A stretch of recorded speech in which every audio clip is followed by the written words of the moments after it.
कि शीश कभी वो झुके नहीं, सजे हैं जो दस्तारों में, और खोपड़ियां लुहाली पर केश बचाए सारों ने। और दुनिया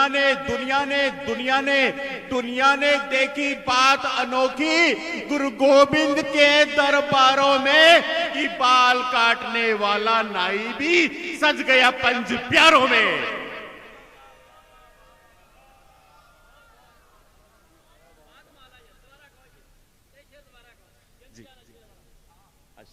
आदेश है किस आशीर्वाद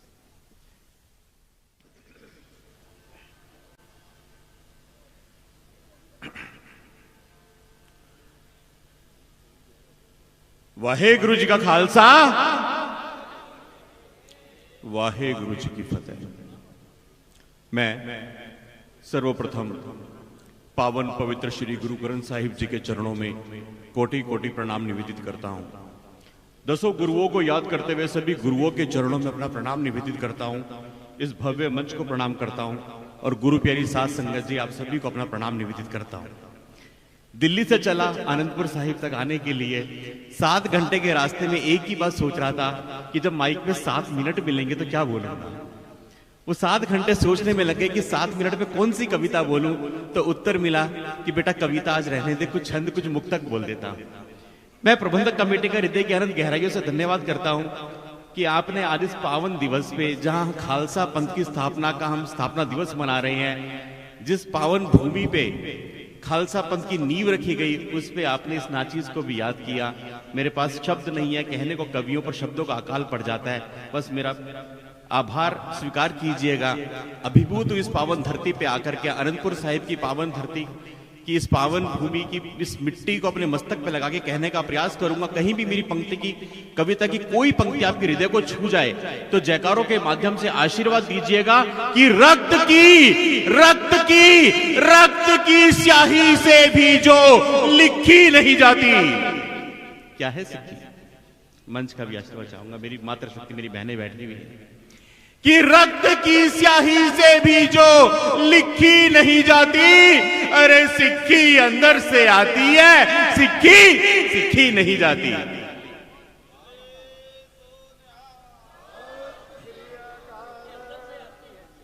सिक्की अंदर से आती है, सिक्की नहीं जाती।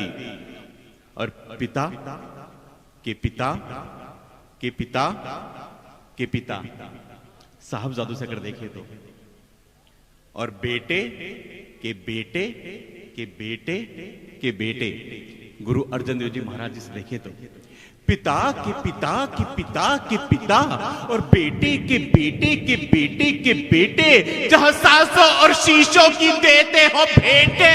आप ही बताओ संगत जी, उस सिक्की को शब्दों में कोई कैसे समेटे।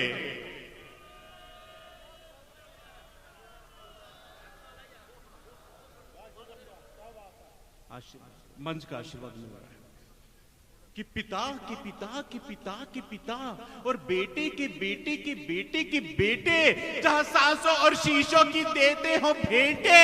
आप ही बताओ संगत जी, उस सिक्की को शब्दों में कोई कैसे समेटे।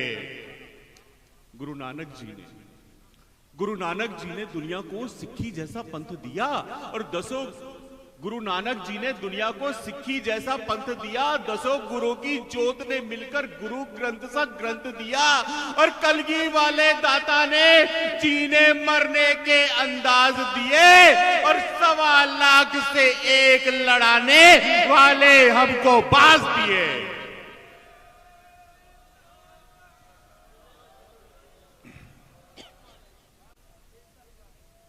सवा लाख से एक लड़ाने वाले हमको। आइए ऐसी यात्रा में आगे चलेंगे। कविता ड्रॉप कर दूंगा, कुछ मुक्तक ही पढ़ूंगा आज खालसा पंथ की स्थापना दिवस पे, कि गुरु नानक जी से चली सिक्खी, कलगीधर तक आते तक खालसे का ऐसा विस्तार बन जाती है। गुरु नानक जी से चलनी सीखी, कलगीधर तक आते तक खालसे का ऐसा विस्तार बन जाती है, तीर बन जाती है, तलवार बन जाती है, कभी किरपान तो कटार बन जाती है, अजीत बन जाती है, जुजार बन जाती है, फतेह जोरावर की ललकार बन जाती है, और शीश कटाना हो या खोपड़ी लुहानियो, बोले सोनिहाल की हुंकार बन जाती है।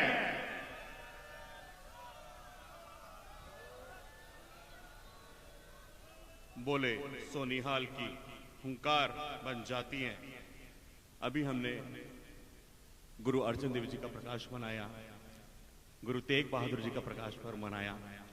अगर आप अनुमति दें तो एक एक मुक्तक पढ़ूंगा, छोटे छोटे मुक्तक है बस, ऐसे कविता मैंने ड्रॉप कर दी है पहले, समय की मर्यादा में रहते हुए कुछ एक मुक्तक ही पढ़ूंगा भाई साहब, अगर आप अनुमति देते हैं। कि तवे की तवे की तवे की, आइए उनके चरणों में नमन करने का मन है मेरा, गुरु अर्जन देव जी महाराज जी के। कि तवे की तवे की तवे की आग तो धधकती थी जोर से, पंचवे गुरु पर ध्यान में लीन थे।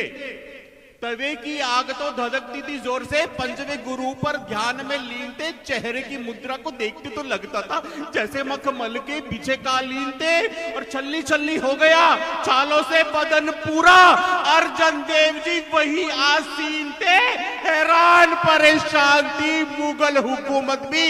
गुरु जी हमारे शाहीन थे, शालीन थे, ज़हीन थे, हसीन थे, स्वाधीन थे, स्वाधीन थे, स्वाधीन थे, स्वाधीन थे।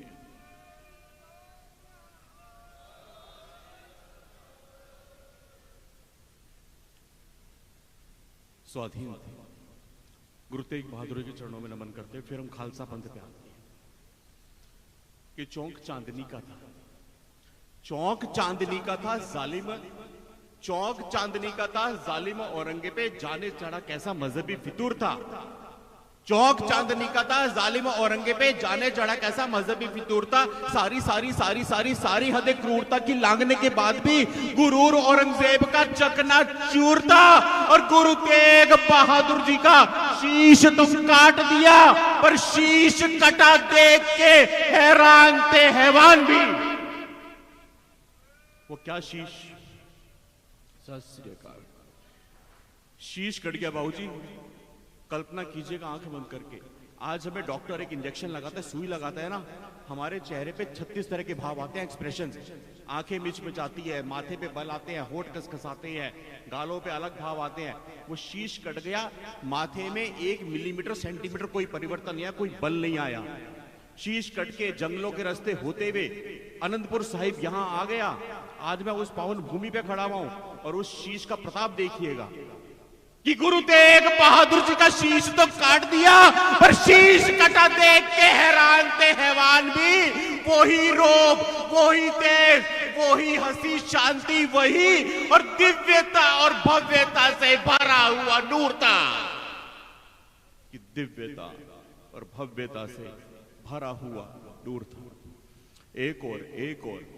एक और पाप की सारी हदें पार हुई, एक और पाप की सारी हदें पार हुई, एक और गूंज उठी सिख ललकारों की, और छोटे छोटे बच्चों का भी कत्ल वो कर जाते जालिम, छोटे छोटे बच्चों का भी कत्ल वो कर जाते जालिम हुकूमत से जंग थी विचारों की, और पग पग पग पग मरती थी मारती थी, जालिमों से लड़ती थी पग सरदारों की। तो दशम पिताजी ने सिंह ये सजा दिए, जय बोलो खालसे की जय, दस्तारों की।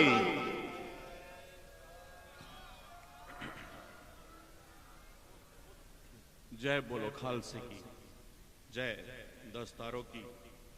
और शीश शीश शीश कभी वो झुके नहीं, सजे हैं जो दस्तारों में। आपकी पगड़ियों को नमन करते हुए पंक्तियां आपके चरणों में रखने का प्रयास करता हूं। लगे कि आपकी पगड़ियों की शान में बच्चे ने ठीक बोल दिया, जयकारों के आशीर्वाद दे दीजिएगा। कि शीश कभी वो झुके नहीं, सजे हैं जो दस्तारों में, और खोपड़ या लुहाली पर केश बचाए सारों ने। और दुनिया ने देखी बात अनोखी, गुरु गोविंद के दरबारों में, कि बाल काटने वाला नाई भी सज गया पंज प्यारों में।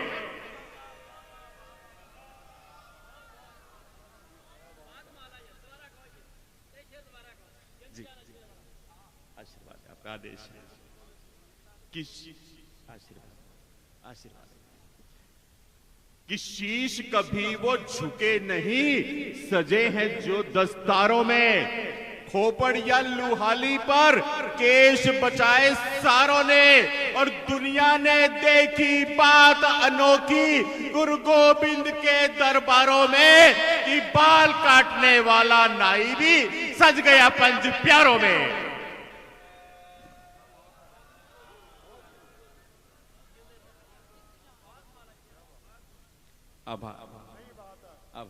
बस ये आशीर्वाद देके हौसला मिलता है। मैं हमेशा डरता हूं लिखते हुए, मेरे को लगता है कि मेरे से कहीं जाने अनजाने कोई ऐसी भूल ना हो जाए, कभी मेरी किसी पंक्ति किसी शब्द से मैं जाने अनजाने पंथ में बहुत नया हूं, कहीं आपके हृदय को कोई ठेस ना पहुंचा दूं। बल्कि मैंने इसमें भी 2 पंक्तियां लिखी थी कि डरता हूं, ये मेरे दिल के भाव है, डरता हूं मुझसे कोई गलती ना हो जाए तो कागज को स्याही की रोशनी दिखाता है, डरता हूं मुझसे कोई गलती ना हो जाए तो कागज को स्याही की रोशनी दिखाता है, और मैं जब लिखता हूं तो मैं नहीं लिखता हूं, मुझसे तो मेरा गुरु लिखवाता है,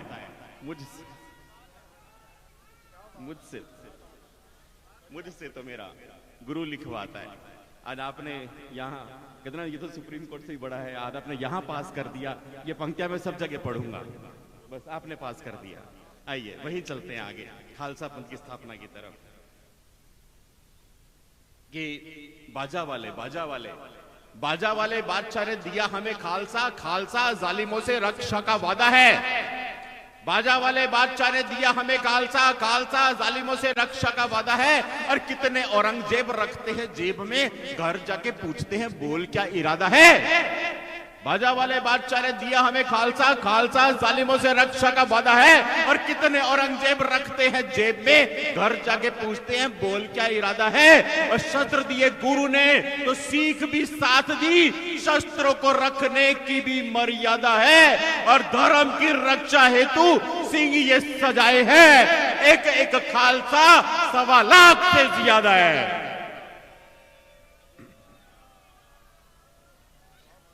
एक एक खालसा 1.25 लाख से ज्यादा है। और बना कान आनंदपुर साहिब, बना कान आनंदपुर साहिब, सुनी काश्मीर के लब की। बना कान आनंदपुर साहिब, सुनी काश्मीर के लब की। पिता दिए और पूत भी वारे, ढाल बने सरबत की। तो ना कहूं अब की, ना कहूं तब की, अगर ना होते गुरु गोविंद सिंह, सुन्नत होती सबकी। 1-2 मुक्तक कह के अपना स्थान ग्रहण करूंगा, समय की अपनी मर्यादा है। बस 2 मुक्तक है कि बढ़ा पाप जब धरती पर, बस मेरे साथ जुड़ जाइएगा, आखिरी 2 मुक्तक है। बढ़ा पाप जब धरती पर तो मानवता के हुए रखवाले, बढ़ा पाप जब धरती पर तो मानवता के हुए रखवाले। सरबंस लुटाने इस दुनिया में हुए अवतरित बाजा वाले। और छका के अमृत सिंह सजाए ये देश धर्म पे मिटने वाले। तो सारे मिलके जोर से बोलो खालसा जी के, खालसा जी के बोल बाले। और नारियों के सत को खोने से बचा लिया, नारियों के सत को खोने से बचा लिया। धर्म की ध्वजा को डुबोने से बचा लिया, और सिंहों की फौज ने रोने से बचा लिया। तो खालसे ने खतना होने से बचा लिया, खालसे ने खतना होने से। ये खालसे का वो एहसान है जो मैं कई जन्म लेके भी चुका नहीं सकता। कि खालसे से खालिस बोलो और क्या होए। अपना स्थान ग्रहण करूंगा, भाई साहब भी आ रहे हैं, आखिरी मुक्तक है बस। कि खालसे से खालिस बोलो और क्या होए। दशम पिता ने मोती ये खुद ही पिरोए। और पाप के अंत को जिसका उदय होए, तो राज करेगा खालसा, राज करेगा खालसा, राज करेगा खालसा, आकी रहे न कोई। बहुत बहुत बहुत बहुत बहुत बहुत धन्यवाद। अभिभूत इस पावन भूमि पे आके हृदय की अनंत गहराइयों से भाई साहब आपका और आप सभी का गुरु प्यारी साध संगत जी आपके चरणों में पुनः नमन करता हूँ। गुरु ग्रंथ साहिब जी के चरणों में नमन करता हूँ। 10 गुरुओं को याद करते हुए गुरुओं के चरणों में नमन करता हूँ। और शिरोमणि गुरुद्वारा प्रबंधक कमेटी का हृदय की अनंत गहराइयों से बहुत बहुत धन्यवाद कि आज इस पावन दिवस पे यहाँ मुझे आने का सौभाग्य मिला। अभिभूत हूँ। कहीं भी कोई त्रुटि हो गई हो मेरे कविता पाठ में तो नादान बच्चा समझ के क्षमा कर दीजिएगा। वाहे गुरु जी का खालसा, वाहे गुरु जी की फतेह। बहुत बहुत धन्यवाद श्री शुभम मंगला जी दिल्ली तो, जिन्होंने बड़े ही जोशपूर्ण तरीके नाल अपना जो कलाम है, जो कविता है पेश की है, गुरु जस करने का यतन किया। सतगुरां दी बड़ी रहमत है। सतगुरु कृपा करन अपने चरणों नाल जोड़न। अगले जो कवि